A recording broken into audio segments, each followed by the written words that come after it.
Telugu audio book ఛానల్‌కు స్వాగతం. Think and grow rich. ఆలోచించండి, ఐశ్వర్యవంతులు కండి. Napoleon hill. చాప్టర్ 3 పార్ట్ 2 విశ్వాసం. మీలో నిద్రాణంగా ఉన్న మేధావి. మీలో ఎక్కడో విజయం అనే విత్తనం నిద్రాణంగా ఉంది. దాన్ని నిద్రలేపి యాక్టివిటీస్ కు పూనుకుంటే అది మిమ్మల్ని మీరు ఊహించనంత ఉన్నత శిఖరాగ్రాలకు చేరుస్తుంది. ఒక మ్యూజిషియన్ వేణతీగల్ని మీటినట్టు మీలో నిద్రాణంగా ఉన్న మేధావిని మేల్కొల్పండి. కోరుకున్న ఉచ్చస్థితికి మిమ్మల్ని చేర్చే అవకాశం అతనికి కల్పించండి. 40 ఏళ్ల వయసు వచ్చే వరకు అబ్రహం లింకన్ ప్రతి విషయంలోనూ ఫెయిల్ అయ్యాడు. ఆయనకు నిద్రాణంగా ఉన్న మేధస్సు మేల్కొని ఈ ప్రపంచానికి ఒక మహనీయుణ్ణి ప్రసాదించేలా జీవితం ఒక గొప్ప మలుపు తిరిగేంత వరకు ఆయన ఒక అనామకుడు. ఆ మేలుకొలుపు ప్రేమ విచారాల కలయికగా ఎదురైంది. అనే రూలెడ్జ్ ను లింకన్ ప్రాణాధికంగా ప్రేమించారు. ఆమె కారణంగానే ఆయన జీవితం మలుపు తిరిగింది. విశ్వాసం అనే స్టేట్ ఆఫ్ మైండ్ కి ప్రేమకు దగ్గర సంబంధం ఉన్న విషయం తెలిసిందే. ప్రేమ వల్ల కలిగే ఆలోచనలు వ్యక్తి ఆలోచన సరళినే మార్చివేసి అతని ఆధ్యాత్మిక ఉన్నతిగా బహిర్గతం అవుతాయి. ఈ పుస్తక రచయిత తన పరిశోధనలో భాగంగా వందలాది విజేతల జీవితాల్ని, వారి విజయాల్ని అధ్యయనం చేశాడు. ఈ అధ్యయనంలో తేలిందేంటంటే విజేతలందరి జీవితంలో ఒక స్త్రీ ప్రేమ ప్రభావితం చేసింది అన్న విషయం. నమ్మకం ఎంత గొప్పదో తెలుసుకోవాలనుకుంటే విజేతలైన స్త్రీ పురుషుల విజయాల్ని అధ్యయనం చేయండి. ఈ దారిలో పయనించిన వారి జాబితాలో మొట్టమొదటిగా చెప్పుకోవాల్సిన వారు నజ్రెనే. క్రైస్తవ విశ్వాసం ఒక గొప్ప శక్తి. క్రీస్తు బోధనల సారాంశాన్నే అద్భుతాలుగా చెప్పుకుంటారు. నిజానికి అవి అద్భుతాలు కావు, కేవలం విశ్వాస ఫలితాలే. అసలు అద్భుతం అనేది ఏదైనా ఉంటే అది నమ్మకం అనే పేరుతో పిలుచుకునే స్టేట్ ఆఫ్ మైండ్ ద్వారా మాత్రమే సాధ్యమవుతుంది. మానవ నాగరికతలోనే పేరెన్నికగన్న వ్యక్తి మహాత్మాగాంధీ గురించి తెలుసుకుంటే నమ్మకం ఎంత శక్తివంతమైందో అవగతం అవుతుంది. నమ్మకంతో సాధించలేనిది ఏదీ లేదని నిరూపించిన వ్యక్తి గాంధీ. ఆ కాలంలో నమ్మకాన్ని ఎంతగా నమ్మిన వ్యక్తి మనకు మరొకరు కనిపించరు. విజయాన్ని సాధించడానికి ఎంతకాలం చరిత్రలో అవసరమైన ధనం, సైనిక పాటవం, యుద్ధ నౌకలు, క్షిపణుల వంటి ఆయుధ సంపత్తి ఏదీ గాంధీ దగ్గర లేదు. ఆయన ఒక సామాన్యుడు. సొంత ఇల్లు లేదు, ఖరీదైన సూట్లు లేవు, డబ్బు లేదు. అయినా ఆయన తన నమ్మకాన్ని 200 మిలియన్ల మంది ప్రజల్లోకి చొప్పించగలిగాడు. ఇంతటి శక్తి ఆయనకి ఎలా వచ్చింది? నమ్మకానికి సంబంధించిన ఫార్ములాస్ ని పూర్తిగా అవగాహన చేసుకోవడం వల్లనే గాంధీ అంతటి శక్తిని సాధించగలిగారు. కోట్లాది ప్రజల మనసుల్ని మంత్రముగ్ధం చేయగలిగారు. కోట్లాది మంది ప్రజల్ని ఒకే త్రాటిపై తెచ్చిన ఘనత గాంధీది. ఆయన ఒక సమిష్ట అభిమతాన్ని ప్రోధి చేశారు.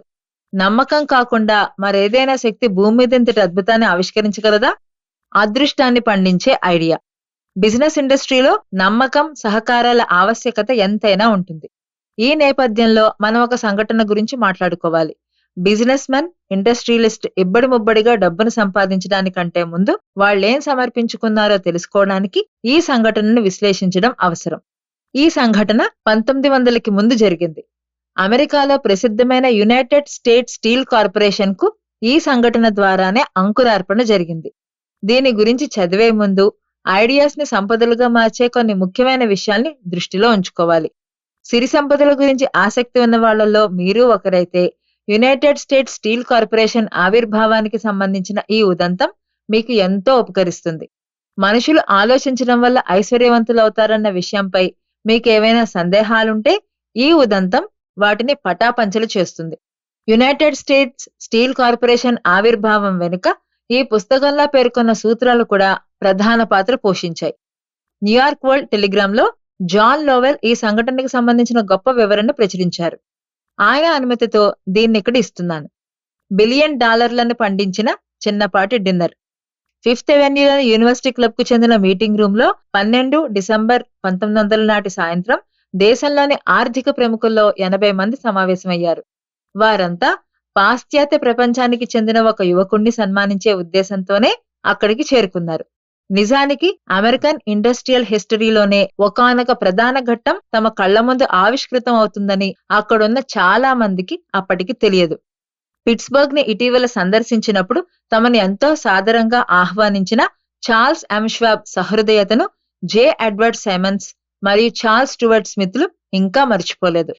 ఆ 38 ఏళ్ల ఉక్కు మనిషిని వాళ్ళిద్దరూ ఈస్టర్న్ బ్యాంకింగ్ సొసైటీకి పరిచయం చేయడానికే ఈ ఏర్పాట్లు చేశారు. కానీ ఆ మీటింగ్ ఒక విసిగించే కార్యక్రమంగా ఉండకూడదని నిర్ణయించారు వారిద్దరూ. అందుకే ముందుగానే వాళ్ళు తమ గెస్ట్ ని హెచ్చరించారు కూడా. న్యూయార్క్ నగరానికి చెందిన స్టిలాన్స్, ఆరిమన్స్, వాండర్బిల్ట్స్ వంటి వాణిజ్య అతిరథ మహారథులు తలబొప్పి కట్టించే ప్రసంగాలకు దూరంగా ఉంటారని, కాబట్టి గెస్ట్ ని తమ ప్రసంగాన్ని క్లుప్తంగా ముగిస్తే బావుంటుందని వాళ్ళు సూచించారు. ఏదో మర్యాదపూర్వకంగా 15-20 నిమిషాల పాటు ప్రసంగిస్తే చాలన్నది వారి ఉద్దేశం. ష్వాబ్ కు కుడివైపున కూర్చున్న జాన్ పైపర్పాంట్ మార్గన్ కూడా డిన్నర్లో క్లుప్తంగానే మాట్లాడారు. ఇక పత్రికలు, ప్రజలకు సంబంధించినంత వరకు ఇదేమీ పెద్దగా ప్రాధాన్యం ఉన్న అంశం కాదు. మర్నాటి వార్తల్లో కూడా ఈ మీటింగ్ గురించి క్లుప్తంగానే పేర్కొన్నారంటే పత్రికల దృష్టిలో ఇదెంత అప్రధానమో అర్థమవుతుంది. సమావేశానికి హాజరైన అతిథులు, ఆతిథ్యమిచ్చిన ప్రముఖులు కూడా తమ ముందు వడ్డించిన విందు భోజనంపై దృష్టి సారించారు. వారి మధ్య పెద్దగా సంభాషణలేవీ జరగలేదు. ఆ సంభాషణల సారాంశం కూడా బయటి ప్రపంచానికి తెలియరాలేదు. ష్వాబ్ ను కొద్దిమంది బ్యాంకర్స్, బ్రోకర్స్ కలిశారు. వారందరూ బ్యాంకింగ్ రంగంలో వర్ధమాన ప్రముఖులే. వారికి ష్వాబ్ గురించి పెద్దగా తెలీదు. కానీ ఆ సాయంత్రం కరిగిపోయేలోగా మనీ మాస్టర్, మోర్గాన్ సహా వాళ్లంతా కలిసి యునైటెడ్ స్టేట్స్ స్టీల్ కార్పొరేషన్ ఆవిర్భావానికి నాంది పలికారు. చారిత్రక దృష్టితో చూస్తే ఈ సమావేశ వివరాలు అంతగా చరిత్రలో నమోదు కాకపోవడం దురదృష్టకరమే. డిన్నర్లో చార్లీ ష్వాబ్స్ ప్రసంగం లభ్యం కాకపోవడం నిజంగా విషాదమే. అయితే గీతే ఆ ప్రసంగం ఏదో సన్నిహితుల మధ్య జరిగే ప్రైవేట్ వ్యవహారం లాంటిదేమో. ష్వాబ్ ప్రసంగంలో వ్యాకరణ దోషాలు కూడా దొర్లి ఉంటాయి. చమత్కారంతో కూడిన నానుళ్లు, చలోక్తులతో ఆ ప్రసంగం సాగి ఉంటుంది. కానీ $5 బిలియన్ మూలధనాన్ని సమకూర్చేందుకు మోటివేషన్ ఇచ్చాయి ఆయన మాటలు. ప్రసంగం ముగిసింది. మీటింగ్ రూమ్ మొత్తం ఆ మాటల మ్యాజిక్ నుంచి ఇంకా తేరుకోలేదు. నిజానికి తనకు కేటాయించిన సమయానికన్నా ష్వాబ్ ఎక్కువసేపు, అంటే 90 నిమిషాల పాటు ప్రసంగించారు. స్పీచ్ ముగిసిన వెంటనే మోర్గన్ ష్వాబ్ ని దగ్గరలోని ఒక కిటికీ దగ్గరికి తీసుకువెళ్లారు. ఆ కిటికీ అంచు మీద కూర్చుని కాళ్లు గాల్లో వేలాడేసి చాలీచాలని స్థలంలో ఇబ్బంది పడుతూనే వాళ్ళిద్దరూ మరో గంట పాటు మాటల్ని కొనసాగించారు. ష్వాబ్ యొక్క మ్యాజికల్ పర్సనాలిటీ తన ప్రభావాన్ని చూపడం మొదలుపెట్టింది. స్టీల్ ను సంపదగా మార్చే దిశగా ఒక స్పష్టమైన పూర్తిస్థాయి ప్రణాళికను ఆయన వాణిజ్య ప్రముఖుల ముందు ఉంచారు. ఇది చాలా ప్రధానమైన విషయం. Chewing gum, sugar, biscuits, metal wires, rubber, whisky, oil మొదలైన వాటిల్లో ఏదో ఒక దాన్ని స్టీల్ కు జతపరుస్తూ చాలా మంది అనేక బిజినెస్ ఐడియాస్ ని మోర్గాన్ ముందు పెట్టారు. జాన్ డబ్ల్యూ గేట్స్ అనే గ్యాంబ్లర్ కూడా ఈ పోటీలో ఉన్నారు. కానీ మోర్గాన్ అతన్ని విశ్వసించలేరు. మూర్ బాయ్స్, బిల్ మరియు జిమ్, చికాగోకి చెందిన స్టాక్ వ్యాపారస్తులు కూడా మ్యాచ్ ట్రస్ట్ మరియు క్రాకర్ కార్పొరేషన్ అంటూ ఏవేవో కబుర్లు చెప్పారు. కానీ వాళ్ళ ప్రయత్నాలేవీ ఫలించలేదు. ఆల్బర్ట్ హెచ్ గ్యారీ అనే ప్రసిద్ధ లాయర్ కూడా ఇలాంటి ప్రతిపాదనల్ని బలపరిచేందుకు ప్రయత్నించాడు. కానీ ఆయన కూడా ఫెయిల్ అయ్యాడు. అత్యంత సాహసంతో కూడిన ఫైనాన్షియల్ ప్లానింగ్ కు సంబంధించి జేపీ మోర్గాన్ దృష్టిని ష్వాబ్ ఆకర్షించారు. సులభంగా డబ్బును సంపాదించాలనుకున్న వాళ్ళకి మాత్రం ష్వాబ్ ప్రణాళిక అంత ఆశావహంగా కనిపించలేదు. ఈ ఫైనాన్షియల్ మ్యాగ్నెటిజం చోటు చేసుకోవడానికి చాలా కాలం ముందే చిన్నా చితకా కంపెనీలు, మూసివేతకు సిద్ధంగా ఉన్న కంపెనీలు కూడా సిండికేట్ గా ఏర్పడి ప్రయోగాలు మొదలుపెట్టాయి. బిజినెస్ సెక్టార్లో శకునిగా పేరు పొందిన జాన్ డబ్ల్యూ గేట్స్ కూడా స్టీల్ రంగంలో అప్పటికే కొన్ని ప్రయోగాలు చేసేశారు. Gates American steel and wire company పేరిట ఒక చిన్న బిజినెస్ సిండికేట్ ని ప్రారంభించాడు. మోర్గాన్ తో కలిసి ఫెడరల్ స్టీల్ కంపెనీని స్థాపించాడు. ఇవన్నీ ఒక ఎత్తైతే 53 మంది బిజినెస్ పార్ట్నర్స్ గా ఆండ్రూ కార్నెగీకి సంబంధించిన పెద్ద సంస్థ మరోవైపు పోటీకి సిద్ధంగా ఉంది. దీంతో పోల్చుకుంటే మోర్గాన్ కూటమిలోని సంస్థలన్నీ చాలా స్వల్పమైనవే. కార్నెగీ ట్రస్ట్లోని భాగస్వామ్య సంస్థలేవి మాతృ సంస్థకు వ్యతిరేకంగా నడుచుకోవు. ఈ సంగతి మోర్గాన్ కు కూడా తెలుసు.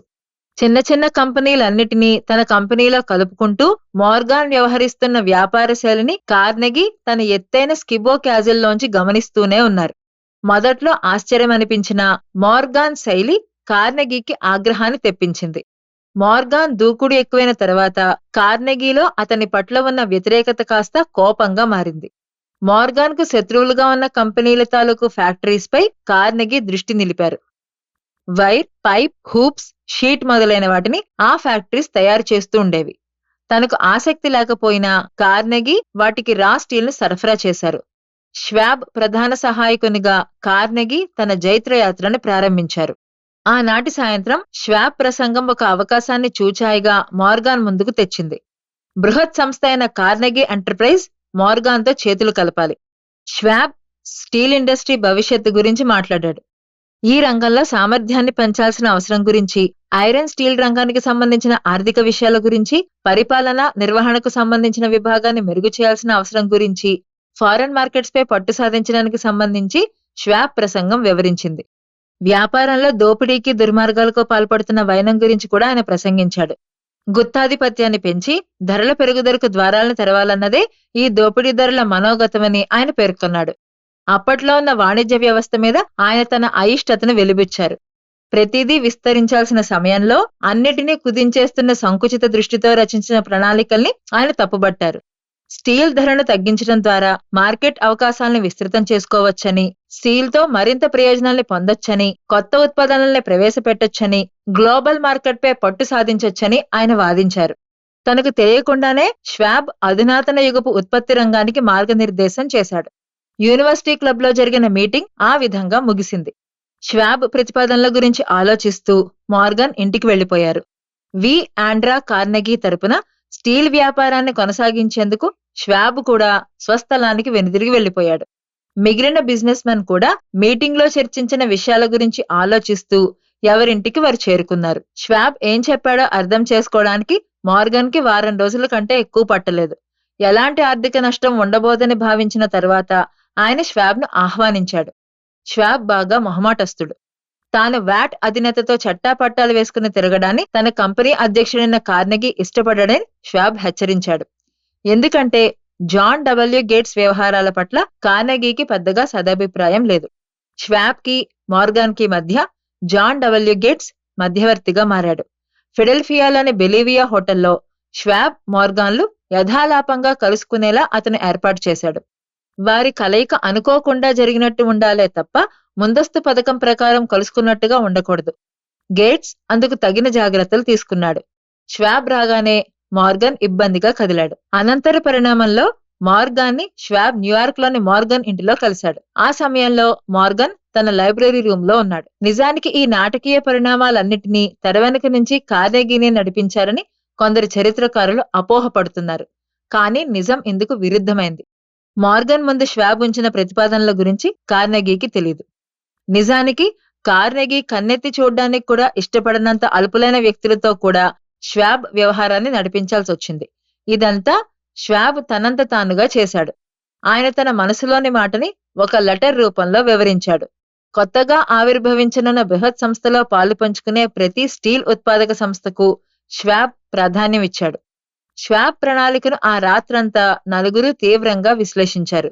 అధినేత మోర్గాన్తో పాటు ఆయన partner Robert Bacon, John W Gates, చివరగా ష్వాబ్ ఆ నూతన ప్రణాళికను అణువణువు కాచివడపోశారు. వీరిలో ష్వాబ్కి మాత్రం మార్కెట్లో స్టీల్ సృష్టించబోయే ప్రభంజనం గురించి పూర్తి స్థాయి అవగాహన ఉంది. ఈ మీటింగ్లో ఎవ్వరూ ష్వాబ్ ప్రణాళికను తప్పుబట్టలేదు. తాను చెప్పిన వాళ్లకే సంస్థలో పార్ట్నర్షిప్ ఇవ్వాలని కూడా ష్వాబ్ పట్టుబట్టాడు. కొత్తగా ఆవిష్కృతం కానున్న ఈ బిజినెస్ సిండికేట్ ను ష్వాబ్ నా భూతో నా భవిష్యత్గా సృష్టించాలని సంకల్పించాడు. తెల్లవారింది. ష్వాబ్ వెన్నువిరుచుకుంటూ లేచి నిలబడ్డాడు. ఇప్పుడిక కేవలం ఒక్క ప్రశ్న మాత్రమే మిగిలి ఉంది. ఆండ్రూ కార్నెగీని మన దారిలో రప్పించుకోవడం సాధ్యమని మీరు భావిస్తున్నారా? అడిగాడు మోర్గాన్. నేను ప్రయత్నించి చూస్తాను అని జవాబిచ్చాడు ష్వాబ్. ఏదైతే అదే అవని, కానీ కార్నెగీ అమ్మకానికి సిద్ధపడతారా? ఎంత డిమాండ్ చేస్తారు? దాదాపు $320 మిలియన్ కార్నెగీ అడిగి తీరుతారని ష్వాబ్ ఊహించాడు. ఆయన ప్రతిఫలాన్ని ఏ రూపంలో ఆశిస్తారు? కామన్ స్టాక్సా, లేదా ప్రిఫర్డ్ స్టాక్స్ రూపంలోనా, లేదా బాండ్స్ రూపంలోనా? బిలియన్లో 3వ వంతు క్యాష్ ను ఇప్పటికిప్పుడు సృష్టించడం ఎవ్వరి వల్ల సాధ్యం కాదు. వెస్ట్చెస్టర్లో జాన్యువరి నెలలో ఒకనాడు సెయింట్ ఆండ్రూస్ లింక్స్ లో గోల్ఫ్ గేమ్ సాగుతోంది. వణికించే చలిని తట్టుకోవడానికన్నట్టు ఆండ్రూ 1కి 4 స్వెట్టర్లను ధరించారు.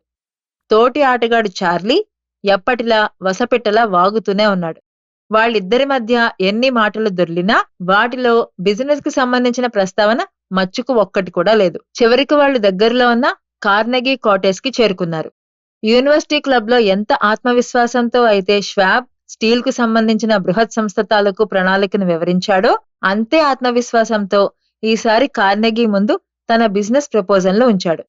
తీరుబాటుగా అతని మాటల్ని ఆలకించిన కార్నెగీ ఒక కాగితం మీద తాను ఆశిస్తున్న ప్రతిఫలాన్ని అంకెల రూపంలో రాసి ష్వాబ్కిచ్చాడు. నూతనంగా ఆవిష్కృతం కానున్న బృహత్ సంస్థలో తన సంస్థను కలపడానికి కార్నెగీ ఆశించింది అక్షరాల $400 మిలియన్. కానీ బేసిక్ ఫిగర్ గా $320 మిలియన్ కార్నెగీ అంగీకరించాడు. మిగిలిన $80 మిలియన్ 2 ఏళ్లలో క్యాపిటల్ ద్వారా డివిడెండ్ గా ఇవ్వాలని నిర్ణయించారు. తర్వాత ట్రాన్స్ అట్లాంటిక్ లీనియర్ డెక్ మీద ప్రయాణిస్తున్న నౌకలో కార్నెగీ మోర్గాన్లు కలుసుకున్నారు. నాకు మరో $100 మిలియన్ కావాలి అని మోర్గాన్తో కార్నెగీ అన్నారు. మీరు అడిగితే కాదనేదేముంది, మీరు కోరిన మొత్తం మీకు లభిస్తుంది అని మోర్గాన్ నవ్వుతూ చెప్పాడు. ఈ ఒడంబడిక స్టీల్ ఇండస్ట్రీని ఒక్క ఊపు ఊపేసింది.